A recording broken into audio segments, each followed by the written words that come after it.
Hello बच्चों। तो आज हम लोग क्लास 9th का जो है सेकंड लेक्चर अटेंड करेंगे जो है। ठीक है।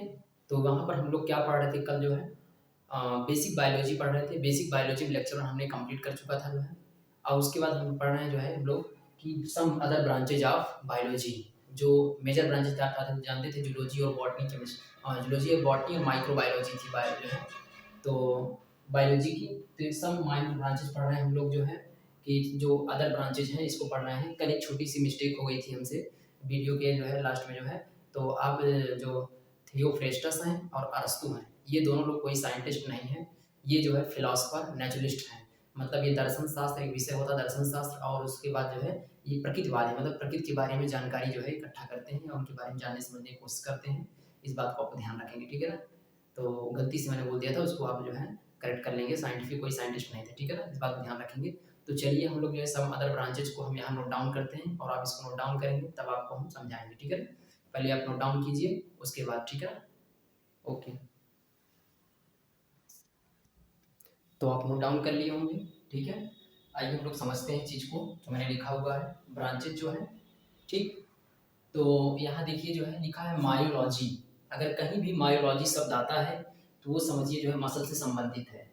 तो ठीक है, मायोलॉजी, मायो मतलब जो है मसल से संबंधित है। तो मायोलॉजी स्टडी ऑफ मसल्स, जैसे जो आपके बॉडी में मसल्स होती है उनकी भी स्टडी होती है, उनका भी एक विषय होता है, अपना एक सब्जेक्ट होता है पढ़ने का जो है मायोलॉजी, स्टडी ऑफ मसल्स। वो मसल्स के स्पेशली डॉक्टर होते हैं, ठीक है ना। डायबिटोलॉजी, जो ऐसे डॉक्टर जो डाइजेस्टिव सिस्टम का अध्ययन करते हैं तो उन्हें क्या बोलते हैं, डायबिटोलॉजिस्ट बोलते हैं। और इस ब्रांच को क्या बोलते हैं, डायबिटोलॉजी। देखो इसमें डाइजेस्टिव सिस्टम का अध्ययन किया जा रहा है। Neurology study of nervous system, मतलब ब्रेन से संबंधित है न्यूरोलॉजी, ठीक है। और हिमेटोलॉजी, ध्यान देना, स्टडी ऑफ ब्लड से संबंधित है। आप देखिए जो गवर्नमेंट हॉस्पिटल में आप जाते हैं जो है जिला हॉस्पिटल, वहाँ देखो लिखा रहता है हिमेटोलॉजी डिपार्टमेंट, इसका मतलब वहाँ ब्लड का काम हो रहा है, ठीक है ना। तो हिमेटोलॉजी डिपार्टमेंट्स। और आप देखेंगे किसी डॉक्टर के जो है रूम पर ऐसे लिखा रहता है नेफ्रोलॉजिस्ट, कार्डियोलॉजिस्ट, ठीक है, हिपैटोलॉजिस्ट, डायबिटोलॉजिस्ट। इसका मतलब है वो इसके क्या है, विशेषज्ञ हैं, ठीक है ना। ये सब चीज़ जानकारी रहेगी तभी आप जान पाओगे, और ये बेसिक चीज़ें हैं, ठीक है भैया। जब आप हॉस्पिटल में जाओगे तो आप अगर आप नहीं समझ पाओगे तो इसी तरह दौड़ते रहोगे। अगर आप जानते हो तो आपको पता है अच्छा डायबिटोलॉजी, यहाँ डायबिटोलॉजिस्ट लिखा है इसका मतलब डायबिटीज़ के डॉक्टर हैं। हिपैटोलॉजिस्ट लिखा है इसका मतलब ये लीवर के डॉक्टर हैं, ठीक है ना। तो ऐसी चीज़ें हैं जो आपको जानकारी होनी ही चाहिए, ठीक है ना। कार्डियोलॉजी स्टडी ऑफ हार्ट, ठीक है ना। और नेफ्रोलॉजी स्टडी ऑफ नेफ्रॉन या किडनी का, ठीक है। और उसके बाद हिपैटोलॉजी, हिपैटोलॉजी एक मिनट, हिपैटोलॉजी थोड़ा मिस्टेक हुआ है। हिपैटोलॉजी होगा स्टडी ऑफ लीवर, क्या होगा भैया, लीवर होगा, ठीक है। हिपैटोलॉजी क्या होगा, स्टडी ऑफ लीवर हो जाएगा, ठीक है। पल्मोनोलॉजी का क्या होगा, स्टडी ऑफ रिस्पायरेटरी सिस्टम्स, ठीक है। और सर्पेंटोलॉजी स्टडी ऑफ स्नैक्स। और lichenology study of lichens. Lichens क्या होते हैं, एल्गी और फंजाई जो का एसोसिएशन होता है। जब एल्गी और फंजाई आपस में कंबाइंड होते हैं तो उस रिलेशनशिप को लाइकेंस बोलते हैं। और लाइकेंस जो है पॉल्यूशन के इंडिकेटर्स होते हैं, मतलब जिस जिस एरिया में पॉल्यूशन ज़्यादा रहेगा, एयर पॉल्यूशन, सॉइल पॉल्यूशन, वहाँ लाइकेन ग्रो नहीं करते। लाइकेन हमेशा साफ सुथरा इन्वायरमेंट में ग्रो करते हैं, ठीक है ना, बात ध्यान रखना है, ठीक है। लाइकेन कहाँ ग्रो करते हैं, साफ सुथरे इन्वायरमेंट में ग्रो करते हैं, ठीक है ना। लाइकेन पॉल्यूशन का इंडिकेटर होते हैं, ध्यान रखना। और टॉक्सिकोलॉजी क्या है, स्टडी ऑफ टॉक्सिन्स। जैसे टॉक्सिन कितने घंटे में वो असर करता है, इसमें उसमें पोटेंशियल कितना, मतलब ताकत कितनी है, मतलब कितनी देर में वो जो है काम करता है। ये सब सारी चीज़ें उसकी जो है प्रॉपर्टी पढ़ते हैं, अलग अलग टाइप के पॉइजन्स पढ़ते हैं, ठीक है ना, किसमें, टॉक्सिकोलॉजी में। जैसे कि आप एमबीबीएस के बाद शायद जो है एक सब्जेक्ट होता है, मुझे इतना क्लियर नहीं है लेकिन मैं आपको बता रहा हूँ टॉक्सिकोलॉजी सब्जेक्ट होता है, जहर के विशेषज्ञ जो हॉस्पिटल में होते हैं, कुछ ऐसे डॉक्टर जो है वो जहर के विशेषज्ञ होते हैं। कौन आदमी कौन सा जहर खाया और कितने समय पर प्रभावित हो रहा है, ठीक है, उसके और वो कौन सा अंग डैमेज कर रहा है, कौन सा ऑर्गन डैमेज कर रहा है, तो उसके विशेषज्ञ होते हैं, ठीक है ना भैया, टॉक्सिकोलॉजिस्ट के, ध्यान रखना। तो अपनी एक पढ़ाई है, वो बहुत बड़ी पढ़ाई है जो है ब्रांच टॉक्सिकोलॉजिस्ट की अपने आप में। पैथोजन क्या होता है, सबसे इंपॉर्टेंट बात। आप देखो कोई भी जांच कराना होता है तो आप कहाँ जाते हो, पैथोलॉजी डिपार्टमेंट में जाते हो। कहाँ जाते हो भैया, पैथोलॉजी डिपार्टमेंट में। मतलब आप जो है आप अपना ब्लड का सैंपल देते हो या यूरिन सैंपल देते हो या जो भी सैंपल लगता है तो आप सैंपल देते हो, वहाँ से क्या हो जाता है, वहाँ पैथोलॉजी से जो है आपके ब्लड में या यूरिन में कौन से पैथोजन हैं, कौन से बीमारी उत्पन्न करने वाले जो है ऑर्गेनिज्म हैं, बीमारी उत्पन्न करने वाले ऑर्गेनिज्म क्या बोलते हैं, पैथोजन बोलते हैं। क्या बोलते हैं भैया, पैथोजन। तो पैथोलॉजी मतलब स्टडी ऑफ पैथोजेंस। वहाँ आप एक पर्चे पर एक एक ब्लैंक पेज पर आपको जो है प्रिंट आउट करके देते हैं कि इसमें कौन सा पैथोजन है, उसका कौन सा स्ट्रेन है और वो कौन सी बीमारी करता है। तो सारी चीज़ें उस पर जो है पर्ची पर रहेगी और वही डॉक्टर पढ़ के आपको जो है इलाज करते हैं, ठीक है ना। तो पैथोलॉजी है क्या, स्टडी ऑफ पैथोजन, वहाँ क्या किया जा रहा है, पैथोजन की स्टडी किया जा रहा है, ठीक है ना। इसीलिए लोग उसको क्या बोलते हैं, पैथोलॉजी बोलते हैं, ध्यान रखोगे ना, पैथोलॉजी। और एक है इम्यूनोलॉजी, ठीक है, यहाँ पर लिख लो इम्यूनोलॉजी। ये क्या है, study of immune system, study of immune system, ठीक, क्या लिखोगे, स्टडी ऑफ इम्यून सिस्टम। हम लोग इसमें देखो इम्यून सिस्टम क्या होता है हमारी बॉडी में, जैसे आप देखो कि जो है कि हमारी बॉडी में क्या होता है, एक डिफेंस सिस्टम होता है, एक पैथोजन से, बीमारी उत्पन्न करने वाले कारकों से, पैथोजन से बचने के लिए हमारे अंदर एक डिफेंस सिस्टम होता है, एक बचाव वाला तंत्र होता है, सुरक्षा तंत्र जिसे आप बोल लो, उसे क्या बोलते हैं, इम्यून सिस्टम। तो आप देखते हो किसी की बीमारी जल्दी हो जाती है क्योंकि उसका इम्यून सिस्टम कमजोर होता है, किसी को जल्द लेट में होता है, ऐसे मतलब सबका इम्यून सिस्टम का कैपेसिटी अलग अलग होता है, तो उसका भी स्टडी किया जाता है, इम्यूनोलॉजी। तो उसे क्या बोलते हैं, स्टडी ऑफ जो immune system are called immunology, ठीक है ना। इस बात को ध्यान रखेंगे, आप इसे नोट डाउन कर लीजिए, ठीक है, जो लोगों ने नोट डाउन किया है। तो यहाँ पर हमारा अगला टॉपिक क्या है, जो है सम फादर इन बायोलॉजी, ठीक है, सम फादर इन बायोलॉजी। बायोलॉजी में कुछ ऐसे फादर हैं तो बड़े फादर, बहुत ज़्यादा फादर हैं, लेकिन कितना याद करोगे, जितना आपके काम का उतना याद रखो। इस पे इस वाले जो है टॉपिक पर, इस वाले जो आपकी बार बोर्ड क्वेश्चन पूछा हुआ था, ठीक है भैया, ध्यान रखोगे कि जो है ग्रीन रेवोल्यूशन के बारे में आपकी बार बोर्ड जो है क्वेश्चन पूछा था, याद होना चाहिए आपको, ठीक है ना। देखिए फादर ऑफ मेडिसिन, मेडिसिन के फादर किसे बोला जाता है, हिप्पोक्रेट्स होते हैं। हिप्पोक्रेट्स कोई जानवर नहीं है, इंसान का नाम है, ठीक है। और फादर ऑफ इम्यूनोलॉजी, ये एडवर्ड जेनर जो है, ये जो है एडवर्ड जेनर जो है, ये बड़े फेमस आदमी है, जो है इन्होंने जो है जो चेचक की वैक्सीन जो है बनाकर अपने लड़के पे ट्राई किया था, ठीक है ना।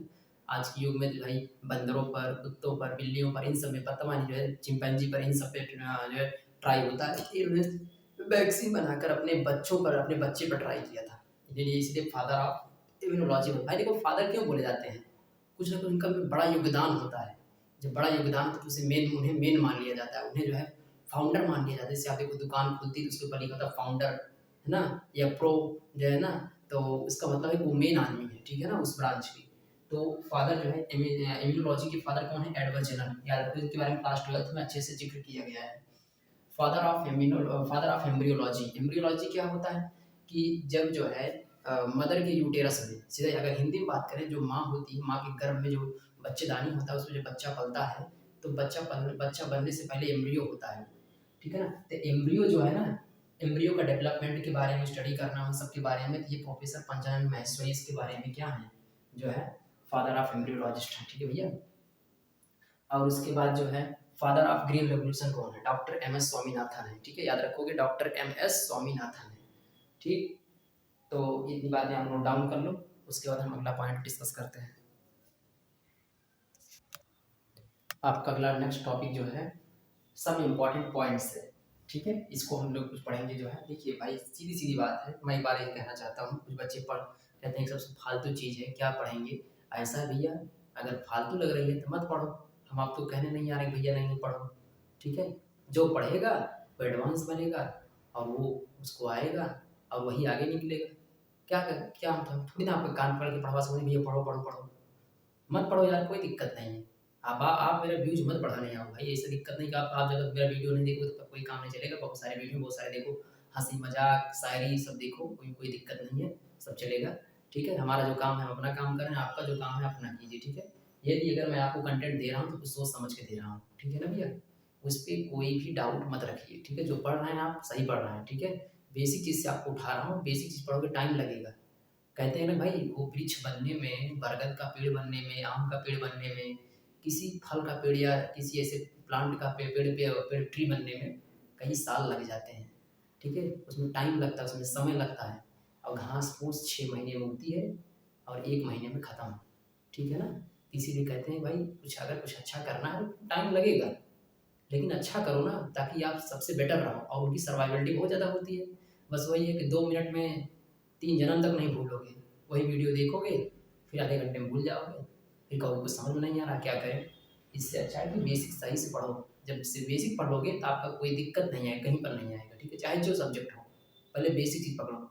हमारे ख्याल चाहे जो चाहे मैथ भी हो, चाहे फिजिक्स, चाहे केमिस्ट्री, चाहे जो भी हो, पहले बेसिक चीज़ पढ़ो। उसके बाद आप जो है ना उसके कंटेंट पर मूव करो, उसके साथ सब्जेक्ट पर, उसके चैप्टर पर काम करो, तो बिल्कुल नहीं प्रॉब्लम आएगी। अब आपसे कोई कहता है अरे यार ये सब क्या चीज़ है, ये बेसिक क्या है। अब सही बात तो ये है, अगर जिसको मैथ पढ़ना है, तो जिसको टेबल नहीं आती, तो फिर क्या आगे कुछ काम नहीं होने वाला है। रूट निकालना नहीं आता तो आगे कुछ काम नहीं होने वाला है, ठीक है ना। तो इसीलिए बेसिक पे काम करना बहुत ज़रूरी है, ठीक है ना। तो आइए हम लोग बेसिक चीज़ देखते हैं। तो यहाँ पर आपसे बताया जा रहा है क्या, स्मॉलेस्ट बर्ड का मतलब क्या होता है, सबसे छोटा पक्षी, ठीक है ना। दुनिया का सबसे छोटा पक्षी कौन है, हमिंग बर्ड है, क्लियर, याद रखना, ठीक। स्मॉलेस्ट फ्लावर क्या है, वोल्फिया फ्लावर, ऐसा फ्लावर जो सबसे छोटा फ्लावर होता है पूरे वर्ल्ड में, सबसे छोटा फ्लावर है पूरी दुनिया में, ठीक है। सबसे बड़ा फ्लावर कौन है, रिफ्लेसिया, कौन है, रिफ्लेसिया का ऐसा फ्लावर होता है जो सबसे बड़ा फ्लावर होता है, एक से 1.5 मीटर उसका डायमीटर होता है, ठीक है। 1.5 मीटर अप्रॉक्स उसका क्या होता है, डायमीटर होता है। 15 से 20 केजी का जो है, 15 से 20 केजी का उसका वजन होता है। मतलब कहने का मतलब जिसको जयमाल पे डाल दोगे ले जा करके ना 2 फूल, वो नीचे आ जाएगा स्टेज से। तो ये जो है ये तो बहुत भारी फूल होता है, ठीक है, फ्लावर होता है रिफ्लेसिया फ्लावर। और ये सबसे बड़ी बात, ये इसमें स्मेल भी होती है। ऐसा लगता है इसमें मांस का टुकड़ा सड़ रहा है, गंध कर रहा है, दुर्गंध कर रहा है, स्मेल कर रहा है, तो वैसा उस टाइप उसमें जो स्मेलिंग होती है, ठीक है ना।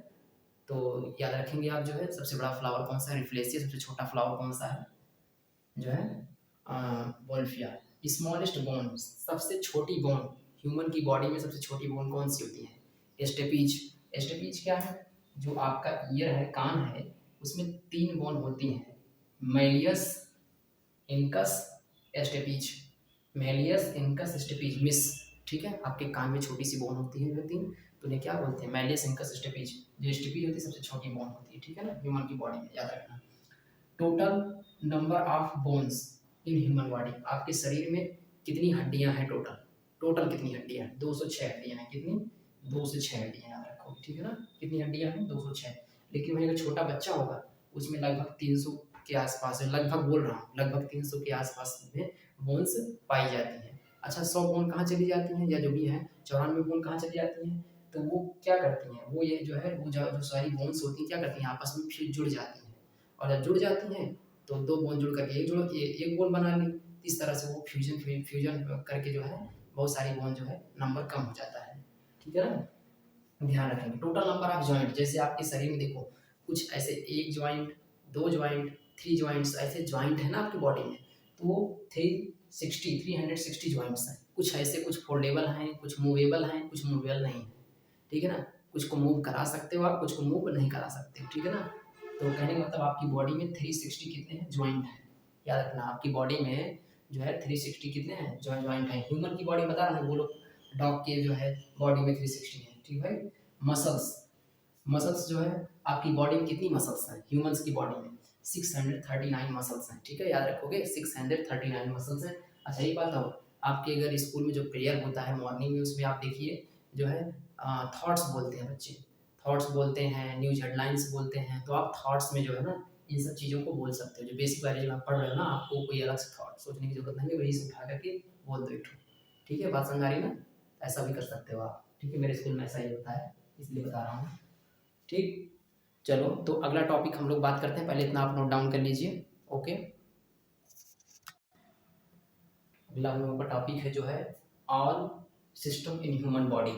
आपकी पूरी बॉडी में कितने सिस्टम पाए जाते हैं, क्लियर, उसे में पढ़ना है, ध्यान रखेंगे। और ये बड़ी इंपॉर्टेंट बात है कि जो बच्चे क्लास 11-12 पास कर लेते हैं, जो आपके आसपास होंगे, आप पूछिएगा कि हमको टोटल 12 बॉडी सिस्टम हमको बता दो, तो उनको बताने में बड़ी दिक्कत होगी, ठीक है ना। उनको याद भी नहीं रहेगा, यही है बेसिक, जो चीज़ नहीं पता होती है, ठीक है ना। तो बेसिक चीज़ आपको पता होनी चाहिए कि आपकी बॉडी में कितने सिस्टम काम कर रहे हैं, ठीक है ना। सारे सिस्टम को जो है जानकारी होनी चाहिए, और बड़े होकर आप सारे सिस्टम के बारे में पढ़ोगे, ठीक है ना। कम से कम पता तो होना चाहिए नाम, आपकी बॉडी में कितनी सिस्टम है। आओ देखते हैं, ठीक है। नर्वस सिस्टम क्या है, हाँ एक बात और याद रखना, जितना आप बायोलॉजी की जो आप लिखे थे ना, some other branches of biology, जैसे हिपैटोलॉजी, कार्डियोलॉजी, ये जो लिखे थे ना, इसके नीचे जो है कम से कम 6-7 लाइन, 6 to 7 लाइन्स जो है आप क्या कर दोगे, पेंडिंग में छोड़ दोगे, खाली छोड़ दोगे, ब्लैंक छोड़ दोगे, ठीक है ना। जिससे क्या होगा, कभी ऐसी चीज़ें मिलेंगी कभी अदर ब्रांचेज और भी मिलेंगे पढ़ते समय, तो वहाँ हम लोग क्या करेंगे, नोट डाउन कर लेंगे, ठीक है ना। इसके नीचे भी, इसके नीचे नहीं छोड़ना, ठीक है, याद रखना। तो वहाँ पर जितनी सब अदर ब्रांचेज हैं बायोलॉजी की ना, वहाँ पर जो है 6-7 लाइन आप छोड़ दीजिएगा अपनी कॉपी में, फेयर वाले में, ठीक है भैया।